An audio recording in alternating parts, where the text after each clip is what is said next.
أعوذ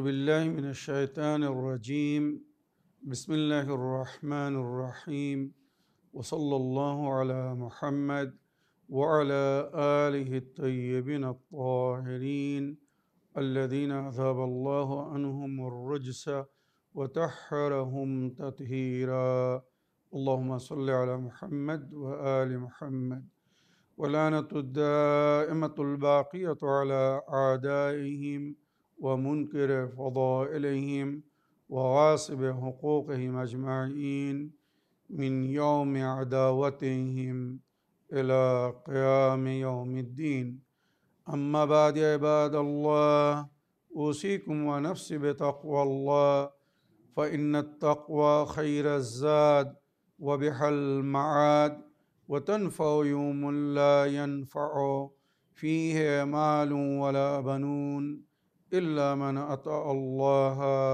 بقلب سليم وصلى الله على محمد وعلى آله الطيبين الطاهرين اللهم صل على محمد وآل محمد আমার প্রিয় দর্শক ও শ্রোতাবৃন্দ আসসালামু আলাইকুম ওয়া রাহমাতুল্লাহি ওয়া বারাকাতুহু আপনাদের সকলকে আন্তরিক সালাম ও শুভেচ্ছা জানিয়ে আজকের অনুষ্ঠান ইসলাম ইন বাংলায় আপনাদেরকে স্বাগতম জানাই।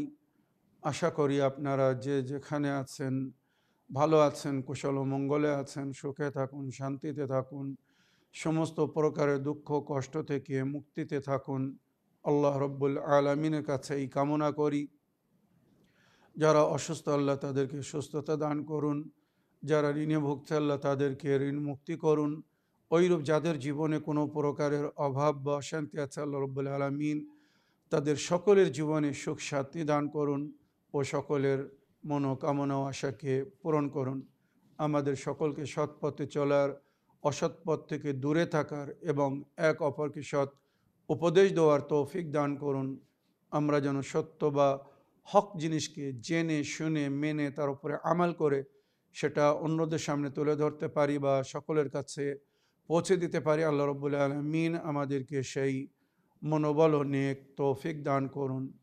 আমিন ইয়া রাব্বাল আলামিন। এই দোয়ার সঙ্গে আজকের পর্ব শুরু করতে চলেছি। বিনা কোনো ভূমিকায় সরাসরি আপনাদের পাঠানো পেন্ডিং প্রশ্নের উত্তর দিতে চাই। তাই আসুন দেখি কোথা থেকে কে কী প্রশ্ন করছেন। প্রথম অডিও নিই, দেখি কে কী বলতে চাচ্ছেন। আসসালামু আলাইকুম, আমি সৈয়দ মনোয়ার হোসেন বলছি ভরতপুর মুর্শিদাবাদ থেকে। আমার প্রশ্ন, আমার গ্রামে শুধু আমি আহলে বায়াত এর তরিকা মতে চলি। যারা আহলে বায়াতের তরিকায় চলে না তাদেরকে কি ফিতরার, রমজানের ফিদিয়ার পয়সা, জাকাত, খুমুস, দান, খয়রাত দেওয়া যাবে কি না তাহা জানাবেন। আসসালামু আলাইকুম। ওয়ালাইকুম আসসালাম ওয়া রাহমাতুল্লাহি ওয়া বারাকাতুহু। আমার প্রিয় চাচা যান, আপনার ভয়েসমেলের জন্য আপনাকে অসংখ্য ধন্যবাদ জানাই এবং ধন্যবাদ জানাই আল্লাহ রব্বুল আলামিন আপনাকে নেক তৌফিক দান করেছেন, যেটা আপনি নিজের ভাষায় বা অডিওতে জিকির করেছেন যে আপনার গ্রামে শুধু আপনি আহলে বায়াতকে ফলো করছেন, আহলে বায়াতের পথের পথিক হয়ে চলার চেষ্টা করছেন। নিঃসন্দেহে আপনি শুকর করবেন, শুকরানার নামাজ পড়বেন যে আল্লাহ আপনাকে এই নেক তৌফিক দান করেছেন, আল্লাহ আপনাকে ভালোবেসেছেন, আল্লাহ আপনাকে পছন্দ করেছেন। তাই এই সাআদাত, এই নেক তৌফিক আপনি পেয়েছেন। আহলে বায়াতের ভালোবাসা, আহলে বায়াতের মহব্বত সকলের অন্তরে স্থান পায় না।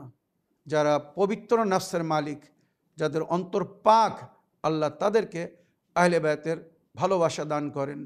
কেননা নাজিস বা নেজাসাতকে আল্লাহ আহলে বাইত থেকে দূরে রেখেছে। আর সমস্ত প্রকারের জঘন্যতা থেকে আল্লাহ আহলে বাইতকে বাঁচিয়েছেন। সুতরাং যারা জঘন্য, যারা পাক না, যাদের অন্তর পাক না, যারা রিজিস কোরআনের ভাষায়, তারা আহলে বাইতকে কখনো ভালোবাসবে না, আহলে বাইতকে ফলো করবে না। আমার প্রিয় চাচা যান, আপনি তাদের সম্পর্কে জিজ্ঞাসা করেছেন যারা আহলে বাইতকে ফলো করে না, আহলে বাইতকে ভালোবাসে না বা আহলে বাইতকে মানে না, তাদেরকে জাকাত, খুমুস, ফিতরা, ফিদিয়া, দান খয়রাত ইত্যাদি দিতে পারবেন কি না? তো কোরআন ও হাদিসের মধ্যে যেটা উল্লেখ হয়েছে, এই সমস্ত জিনিস মমিনকে দিতে বলা হয়েছে। পরিষ্কার বলছি, যেটা শরিয়তের সঠিক সংবিধান সেটাই বলছি। এই যে দান খয়রাত বলুন, জাকাত খুমুস বলুন, ফিতরা বলুন, ফিদিয়া বলুন, আপনারা শরিয়তের রুল অ্যান্ড সিস্টেম বা নিয়ম যে সমস্ত ফতোয়ার বইয়ের মধ্যে উল্লেখ হয়েছে পড়ে দেখুন। মমিনদেরকে দিতে বলা হয়েছে, যারা আল্লাহ ও রসুলকে ভালোবাসে, আল্লাহ ও রসুলের কথা মেনে চলে, তাদেরকে দিতে বলা হয়েছে। এবারে যারা আহলে বাইতকে ভালোবাসে না, আমার মনে হয় তারা না আল্লাহকে মানে না নবীকে মানে।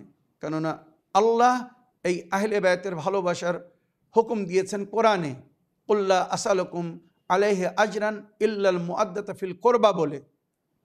আর নবী বলেছেন মান আহাব্বাহুম ফাকাদ আহাব্বানি, যারা আমার আহলে বাইতকে ভালোবেসেছে তারা আমাকে ভালোবেসেছে। ওয়ামান আহাব্বানি আহাব্বাল্লাহ, যারা আমাকে ভালোবেসেছে আল্লাহকে ভালোবেসেছে।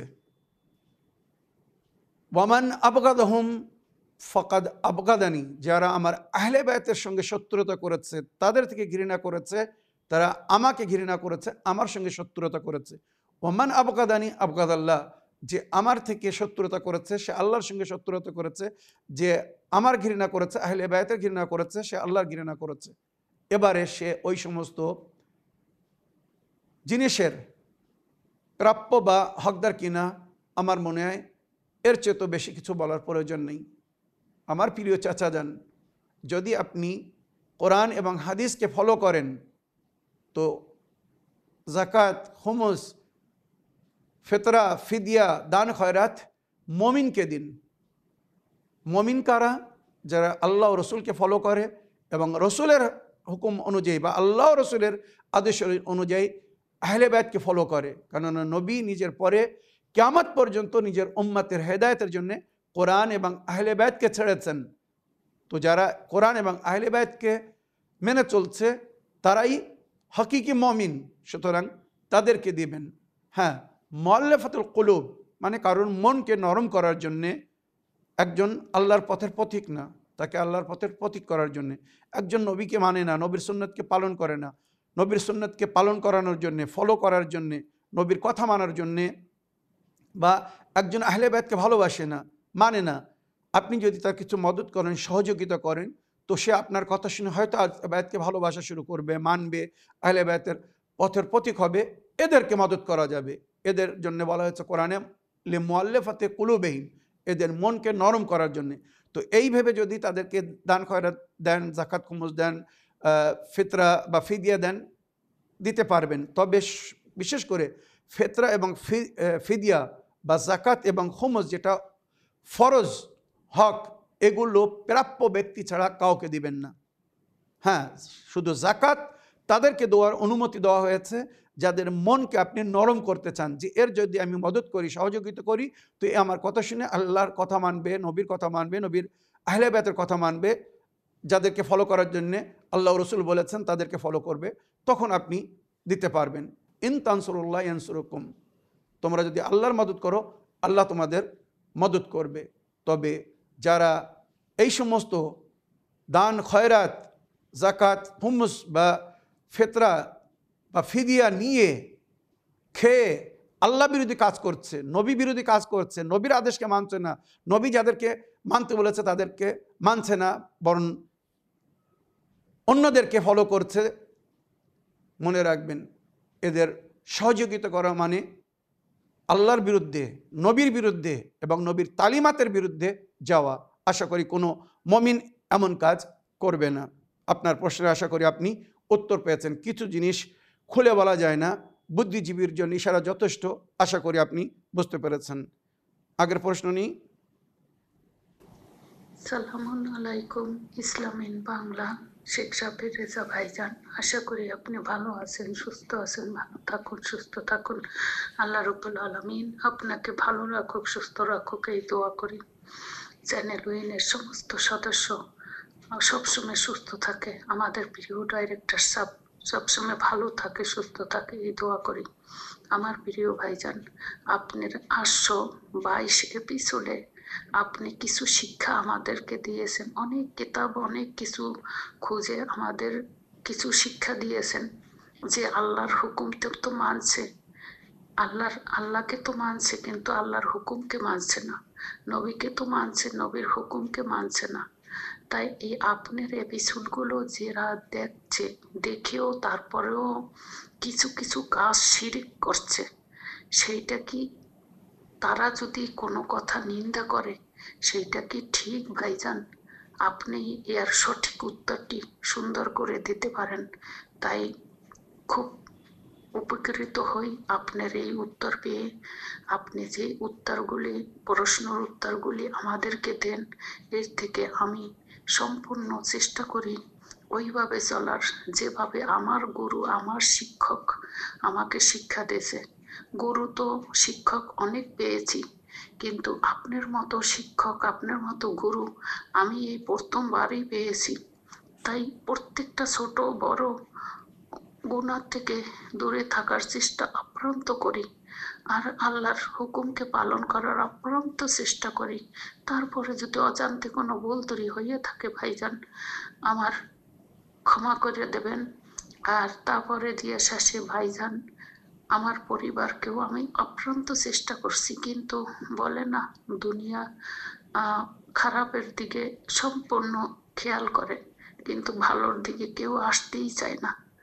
আল্লাহ সবাইকে হেদায়েত দান করুক, আমিন ইয়া রাব্বাল আলামিন। আমার প্রিয় ভাইজান, আপনি সুস্থ থাকুন, ভালো থাকুন। আল্লাহ হাফেজ, ফিমানিল্লাহ। ওয়ালাইকুম আসসালাম রহমতুল্লাহি ওয়া বারাকাতুহু। আমার প্রিয় আপামনি, আপনাকে যত ধন্যবাদ জানাবো কম হবে। আপনি আমাদের সুন্দর দর্শকদের মধ্যে একজন, সবসময় সুন্দরভাবে আমাদের অনুষ্ঠানকে ফলো করছেন, আবার সেগুলো অন্যদের কাছেও পৌঁছে দেওয়ার চেষ্টা করছেন। নিঃসন্দেহে নেকিতে যে মদত করছেন, আল্লাহ নিজের ওয়াদাকে পুরো করবেন। এর সুন্দর এবং সুফল ইহকাল ও পরকালে আপনি নিশ্চয় পাবেন। আমার প্রিয় আপামনি, ওয়ামা আলাইনা ইল্লাল বালাগ, কোরআন ও হাদিসের মধ্যে যেটা উল্লেখ হয়েছে, আমাদের দায়িত্ব সঠিক জিনিস মানুষের সামনে তুলে ধরার, বলার।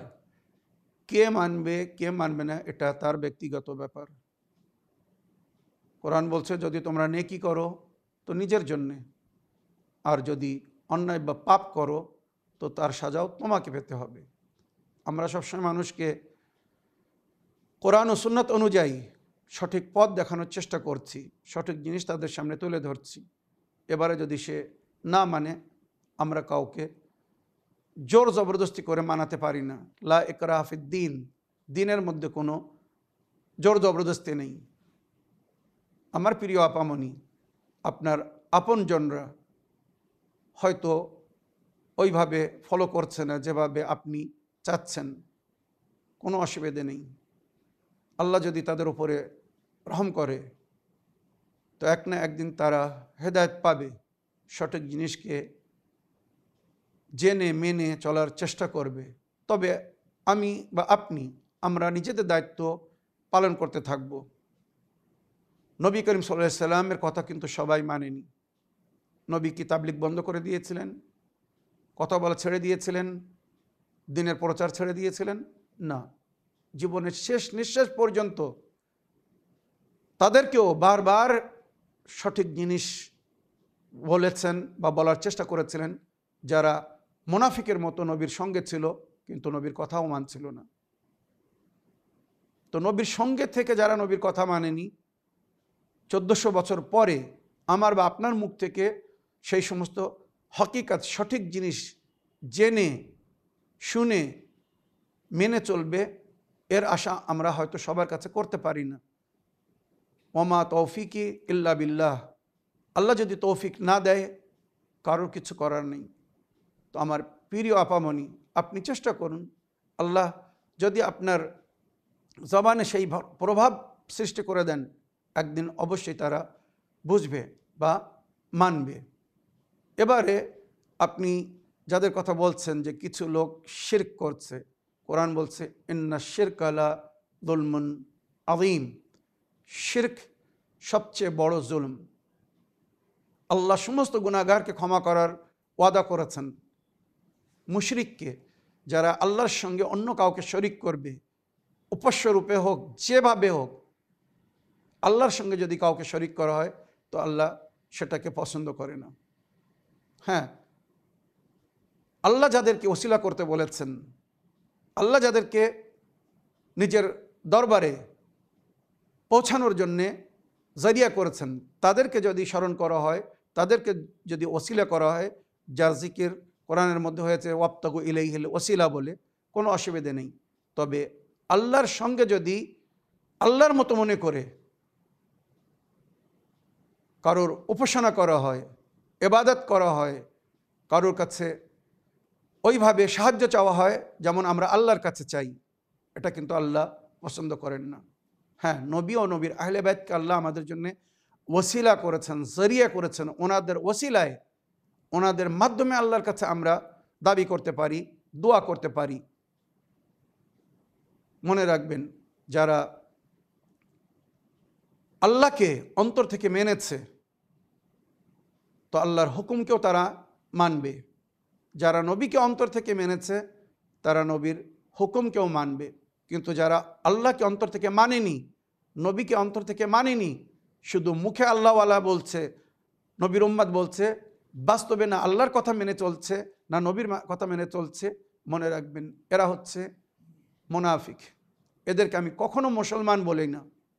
মুমিন তো অনেক দূরের কথা, মুসলমানও না যারা আল্লাহ রসুলের কথা মানে না।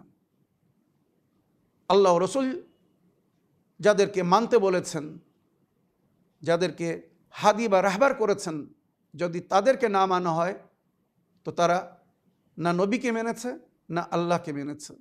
তো আমার প্রিয় আপামনি, আমি আপনার প্রশ্নের উত্তরে সারাংশরূপে শুধু এতটুকু বলবো, আমরা শুধু চেষ্টা করতে পারি মানুষকে গাইড করার, সঠিক জিনিস বলার বা সৎপথ দেখানোর।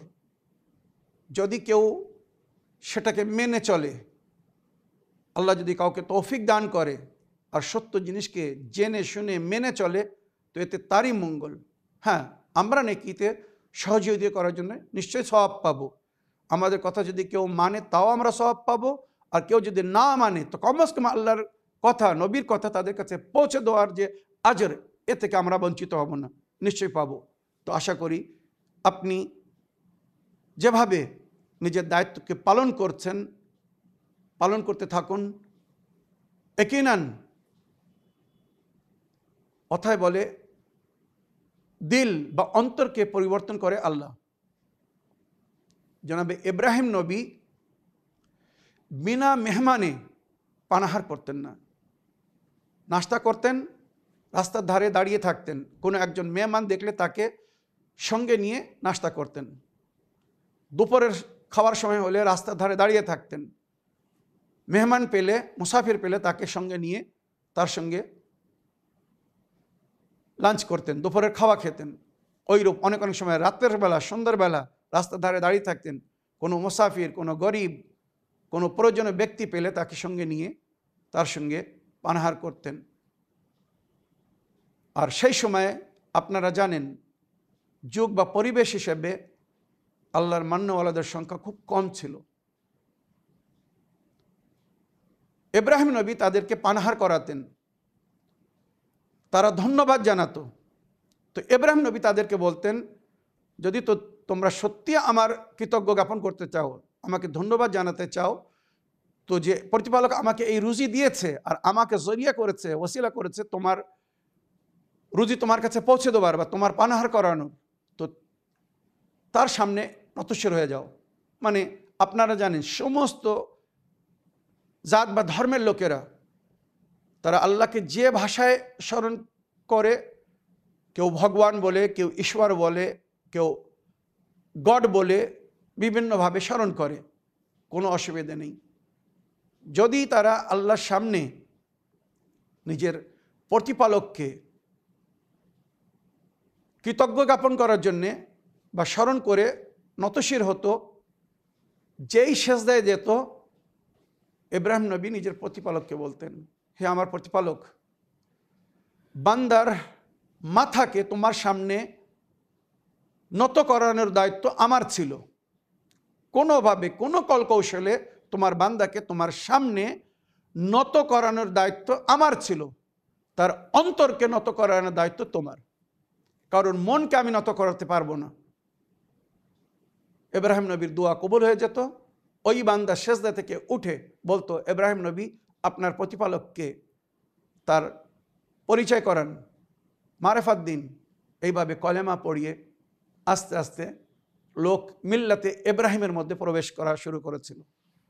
তো এইরূপ আমরা আল্লাহর বান্দাদেরকে বলতে পারি, আল্লাহর সামনে তাদেরকে ডাকতে পারি বা হাজির করতে পারি, তবে তাদের অন্তরকে সত্যর দিকে, হকের দিকে পরিণত করা বা তাদের মধ্যে পরিবর্তন সৃষ্টি করা, চেঞ্জিং সৃষ্টি করার দায়িত্ব আল্লাহর। আল্লাহ যদি চায় হেদায়েত পাবে, আর আল্লাহ যদি না চায় আমি আপনি কারোর হেদায়েত করতে পারবো না। আমার প্রিয় আপামনি, আশা করি আপনার প্রশ্নে আপনি উত্তর পেয়েছেন। যেভাবে আমাদেরকে সবসময় দোয়ায় স্মরণে রেখেছেন, এইভাবে দোয়ায় স্মরণে রাখবেন, আর আশা করি আপনি নিরাশ হবেন না। যেভাবে এতদিন সঠিক জিনিস জেনে শুনে মেনে অন্যদেরকে বলছেন, আগেও বলতে থাকবেন। আগের প্রশ্ন নিই। আসসালামু আলাইকুম। আমি সৈয়দ মনোয়ার হোসেন ভরতপুর মুর্শিদাবাদ থেকে বলছি। আমার একটি প্রশ্ন, আমি দীর্ঘ 3 মাস হতে ডান হাতের দুটো আঙ্গুল অবশ হয়ে আসছে, ওষুধ খাচ্ছি কিন্তু কমছে না, হাতের কবজি পর্যন্ত অবশ হতে চলেছে। এখন বর্তমান গোটা হাতটা রাত্রিতে ব্যথাও করে। এই অসুখের রুহানি তাবির বলে দেবেন। আসসালামু আলাইকুম। ওয়ালাইকুম আসসালাম রহমতুল্লাহি ওয়া বারাকাতুহু। আমার প্রিয় চাচা যান, আপনার ওয়াইসমেলের জন্য আপনাকে ধন্যবাদ জানাই। আল্লাহ রব্বুল আলামিন আপনাকে পরিপূর্ণ সুস্থতা দান করুন। আপনি যে কষ্ট ভোগ করছেন ওই কষ্ট থেকে মুক্তি দান করুন। উপায় স্বরূপ বলতে চাই, অনেক সময় রক্ত চলাচল যদি ভালো না হয় আর রক্তের অভাব হয়ে যায়, তখন শরীরের বিভিন্ন অংশ অবশ হয়ে যায়। উদাহরণস্বরূপ যারা প্র্যাকটিক্যাল জিনিসগুলো জানে বা ফিজিক্যাল বডির কন্ডিশন থেকে যারা অবগত বা যারা ফিজিওথেরাপি করায়, এমন ডাক্তারের সঙ্গে যোগাযোগ করে দেখুন, এই কথা বলবে যেটা আমি বলতে যাচ্ছি। অনেক সময় আমরা বসে থাকলে কিছুক্ষণ বসার পরে পা অবশ হয়ে যায়। কেন? অনেক সময় শিরার উপরে চাপ পড়লে রক্ত চলাচল অফ হয়ে যায়, ওইভাবে রক্ত চলাচল করতে পারে না যেভাবে প্রয়োজন, তো সেই পাটা অবশ হয়ে যায়। মনে রাখবেন, এগুলো কিন্তু বাস্তব, মেডিকেল সায়েন্স এটাই বলছে। তো অনেক সময় শরীরের কোনো অংশে, মনে করেন যে আঙুলের কথা বলছেন, হয়তো শিরার মাধ্যমে ওই আঙুলে যেভাবে রক্ত সাপ্লাই হওয়ার দরকার, মানে যাতায়াত করার দরকার, হয়তো যাতায়াত করছে না। তো এর জন্য আমি বলবো, প্রথম দেখুন রক্ত বৃদ্ধি করা যায় কিনা শরীরে। যে সমস্ত শাকসবজি ফল খেলে শরীরে রক্ত বৃদ্ধি হবে, ওইগুলো একটু খাওয়ার চেষ্টা করুন। দ্বিতীয়, রক্ত পরিষ্কার করে যে সমস্ত জিনিস, যেমন রসুনের রস, আদার রস, নেবুর রস আর আপেল ভিনিগার, ওটা আপেলেরই রস মনে করুন, আপেল ভিনিগার, আপেলের সিরকা, এই 4টি জিনিস সমান পরিমাণে নিয়ে এটাকে বয়েল করতে হবে, জ্বালাতে হবে। জাল দিয়ে যখন অর্ধেক হয়ে যাবে, ওটাকে নামিয়ে ওর সঙ্গে সামান্য মধু মিক্স করতে হবে, কারণ ওটা অনেক ঝাল হবে, ঝাঁজ হবে। মধু মিক্স করে ওটা ফ্রিজে যখন সকালবেলা খালি পেটে 1 চামচ কি 2 চামচ খান, শরীরের সমস্ত কোলেস্ট্রল মানে ফ্যাট বা চর্বি গলে যাবে। আর রক্তের মধ্যে অনেক অনেক সময় যখন ফ্যাট এসে যায়, চর্বি এসে যায়, চিকনাই এসে যায়, তখন রক্ত চলাচল করতে অসুবিধা হয়। তো আশা করি রক্ত পরিষ্কার চলাচল সুন্দর হয়ে যাবে, অটোমেটিক এই সমস্যার সমাধান পেয়ে যাবেন। যাদের হার্ট প্রবলেম মানে অনেক সময় ব্লকেজ হয়ে যায়, তো তাদের জন্য কিন্তু এটা একটা সুন্দর উপায়, এটা কিন্তু খুব প্র্যাকটিক্যাল। আমি নিজেও এর থেকে লাভবান হয়েছি, আর যাদেরকে বলেছি আশা করি আলহামদুলিল্লাহ সবাই লাভবান হয়েছেন। তো আমার প্রিয় চাচা যান, এই উপায়কে উপয়োগ করুন, আশা করি আপনার সমস্যার সমাধান হয়ে যাবে।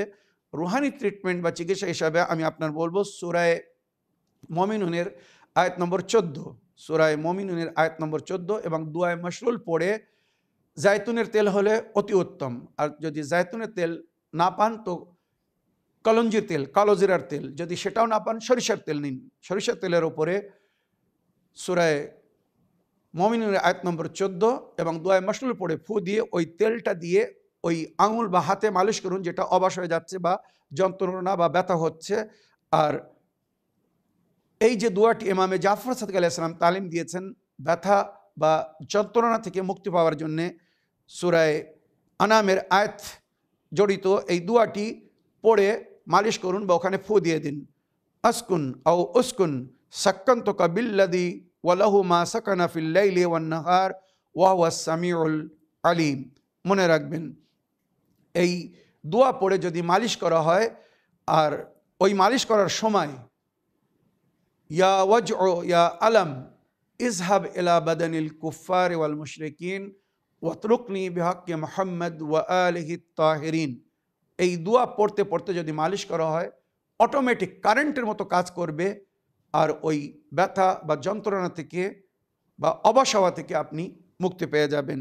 আর যে কোনো যন্ত্রণা বা ব্যথার জন্যে ব্যথার জায়গায় বা যন্ত্রণার জায়গায় হাত রেখে ইমামে বাকের আলাইহিস সালাম এই দোয়াটি পড়তে বলেছেন। আউযু বিল্লাহিল্লাযী সাকানা লাহু মা ফিল বাররি ওয়াল বাহর ওয়া মা ফিস সামাওয়াতি ওয়াল আরদ ওয়া হুয়াস সামিউল আলিম। ইনশাআল্লাহ কারেন্টের মতো কাজ করবে, আর সঙ্গে সঙ্গে ওই ব্যথা বা যন্ত্রণা থেকে সে মুক্তি পেয়ে যাবে। আমার প্রিয় চাচা যান, আশা করি আপনার প্রশ্নের আপনি উত্তর পেয়েছেন। আগের প্রশ্ন নিয়ে দেখি কোথা থেকে কে কি বলতে চাচ্ছেন। আসসালামু আলাইকুম, আমি রমজান মল্লিক, বলপাই, খানাকুল, হুগলি। মৌলানা সাহেব, অনেকদিন প্রশ্ন পাঠাইনি, একটা প্রশ্ন পাঠাচ্ছি। আমার পাড়ার একটা মেয়ে আমার কাছে আসলো, আমার আত্মীয় হয়, যে তার ছেলের শরীর খুব খারাপ। তো এই শরীর খারাপ বলতে তার ছেলে বাথরুম থেকে উলঙ্গ অবস্থায় বেরিয়ে চলে আসছে এবং তার ছেলে মিলাদ শরীফ আর সেই কোরআন শরীফ পড়ার দিকে খুব ভালো ছিল। এখন কিন্তু তার এই অবস্থা হয়ে গেছে, তো আরো এই নিশা পানির দিকে হয়ে গেছে। কি করলে ভালো হবে আপনি এটা একটু বলবেন, যে আমাকে পাঠিয়েছে ওনাদেরকেও আমি শোনাবো, আর আপনি একটু ভালো করে ব্যাখ্যা করে বলবেন যাতে ওদের উপকার হয়। আসসালামু আলাইকুম ওয়া রাহমাতুল্লাহ বরকাতুহু। ওয়ালাইকুম আসসালাম ওয়া রাহমাতুল্লাহি ওয়া বারাকাতুহু। আমার প্রিয় ভাই রমজান সাহেব, অনেক দিন পরে আপনার আওয়াজ শুনে খুব খুশি হলাম, শান্তি পেলাম। আশা করি পুনরায়, এর আগে যখন আপনি আমাদের অনুষ্ঠানকে ফলো করছিলেন, দেখছিলেন, শুনছিলেন, তো প্রায় আপনি প্রশ্ন করতেন, আর সুন্দর প্রশ্ন করতেন, সামাজিক প্রশ্ন করতেন, দৈনিক জীবন নিয়ে বা পরিবেশে যে সমস্ত কুসংস্কার ছড়িয়ে আছে তার বিরুদ্ধে প্রশ্ন করতেন। আপনার প্রশ্নের উত্তর শুনে অনেকেই লাভবান হতো। জানি না কী কারণে আপনার প্রশ্ন করা আপনি বন্ধ করে দিয়েছিলেন, আমি ও বিষয়ে বিস্তারিত জানতেও চাই না। আল্লাহ রাব্বুল আলামিন সকলের হেদায়েত করবেন। আমার প্রিয় ভাইজান, আপনি যার সমস্যার কথা বলছেন এর পেছনে 3টি কারণ হতে পারে। 1 নম্বর, অনেক সময় যখন কারোর উপরে কুনজর লাগে তো তার জীবনে এইভাবে পরিবর্তন ঘটে, ভালো কাজ থেকে সে দূরে চলে যায়। লোকটা খুব ভালো কাজ করছিল, খুব সৎপথের প্রতীক ছিল, নেক কাজ করছিল, দেখতে ভালো, নজর লেগেছে, হঠাৎ তার সমস্ত যে গুণ ছিল সেটা পরিবর্তন হয়ে গেল। এক।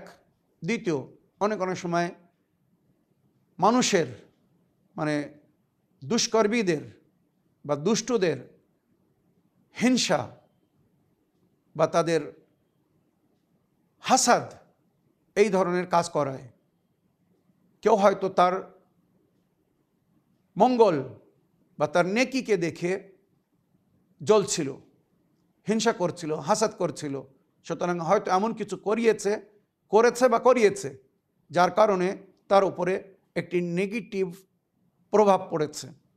এই সমস্ত জিনিস যেগুলো বলছি মনে রাখবেন আল্লাহ রসুলের কালামের মধ্যে এর জিকির হয়েছে।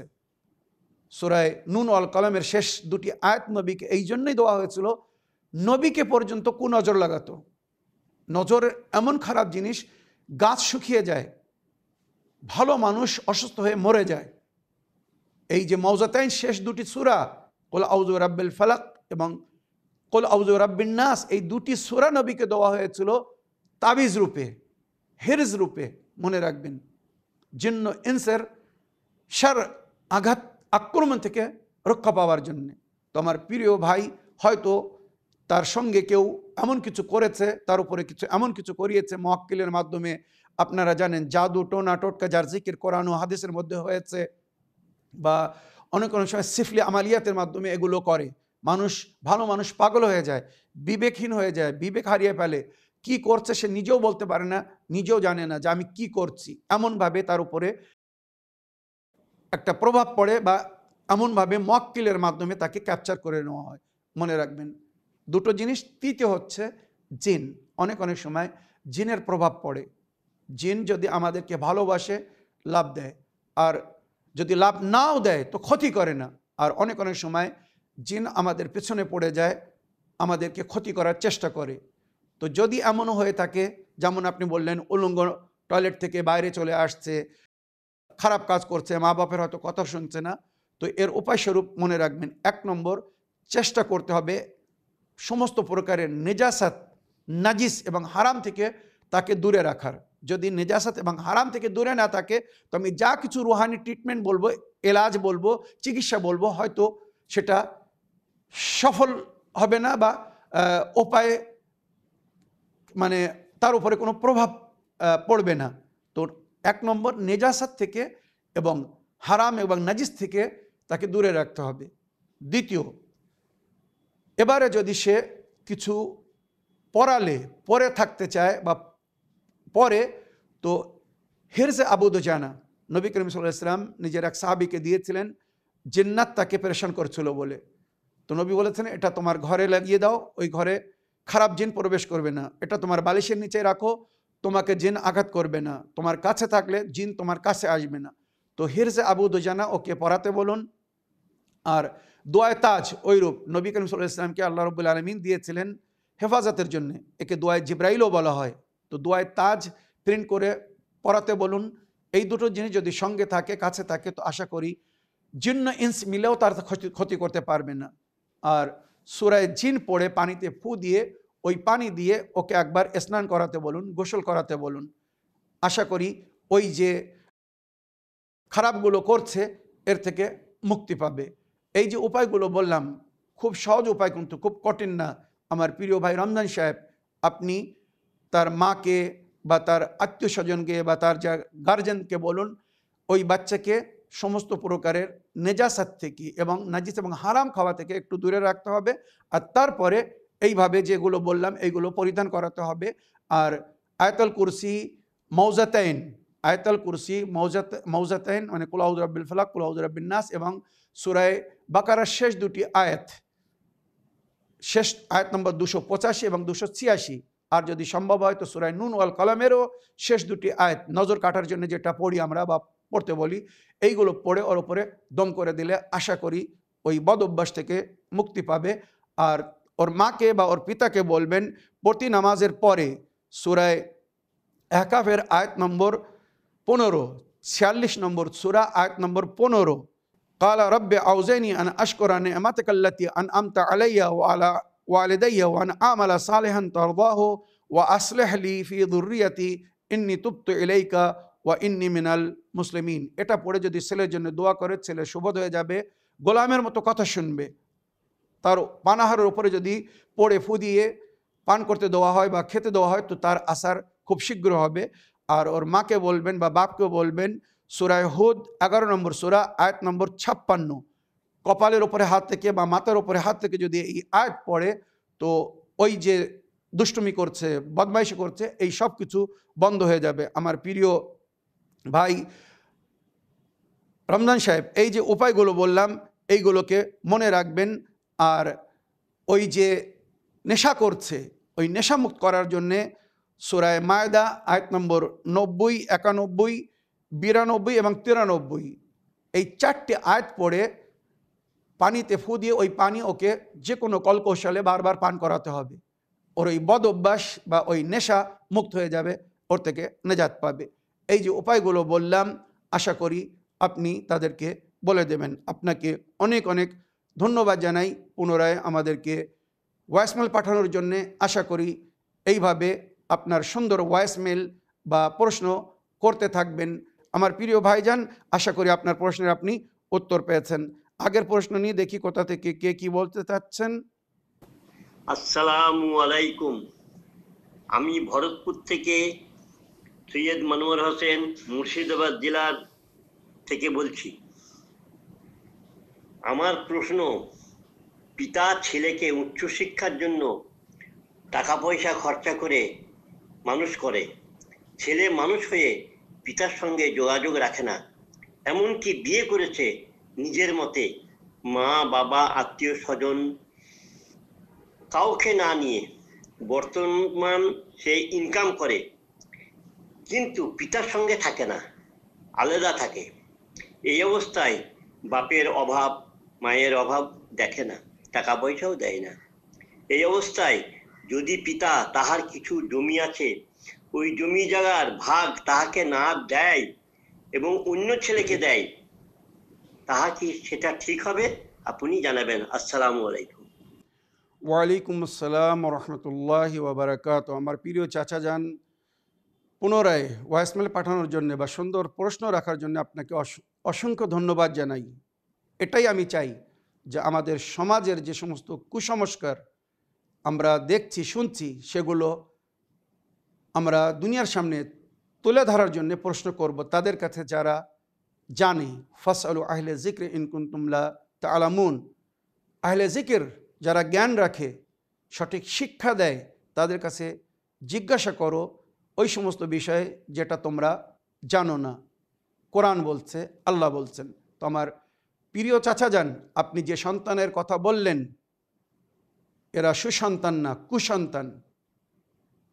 এমন সন্তানকে পেয়ে অনেক অনেক সময় মাতা পিতা মনের বেদনার রূপে বলে, এর চেয়ে তো যদি ওই সন্তান না হতো ভালো হতো।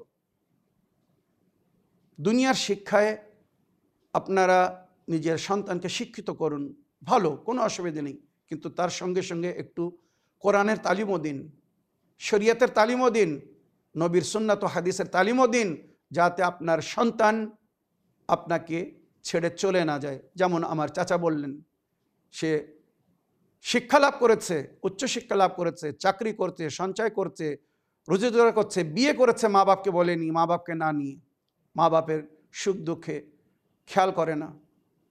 এরা কিসের সন্তান? আমার প্রিয় চাচা যান,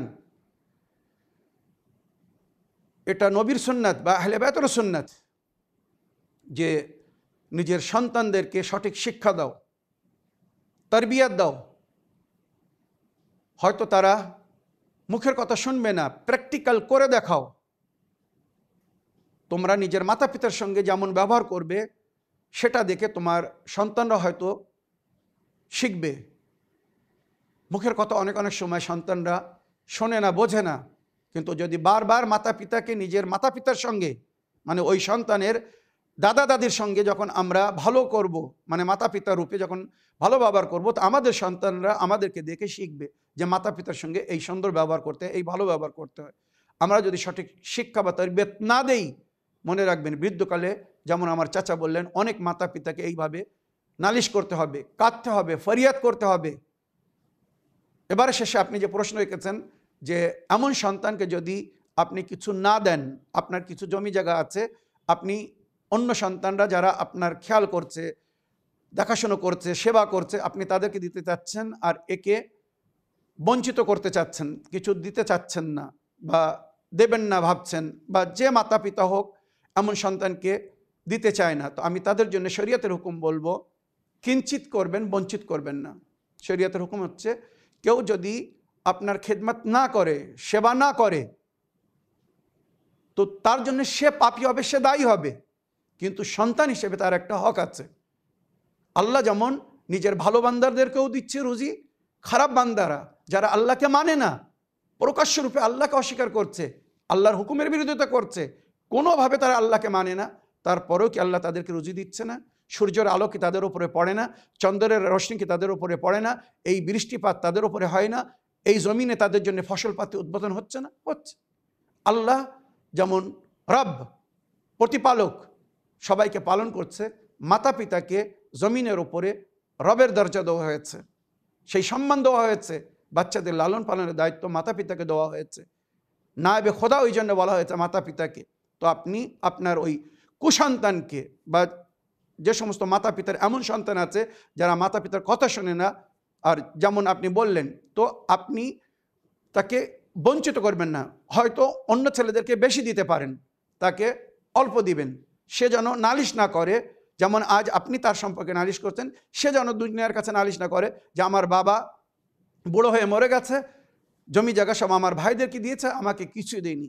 না, অল্প দিন, যেন সে নালিশ না করতে পারে। হ্যাঁ, যখন সে অন্য সামনে বলবে আমার বাবা আমাকে কম দিয়েছে, আমার অন্য ভাইদেরকে বেশি দিয়েছে, তখন সমাজের জ্ঞানী গুণী বা যাদের সামনে ঘটনা ঘটছে তারা বলবে যে তুমি সন্তান হয়ে নিজের বাপের কি সেবা করেছো, কি হক আদায় করেছো, যে তুমি তার কাছে নিজের ভাইদের মতো অধিকার বা হক চাচ্ছ।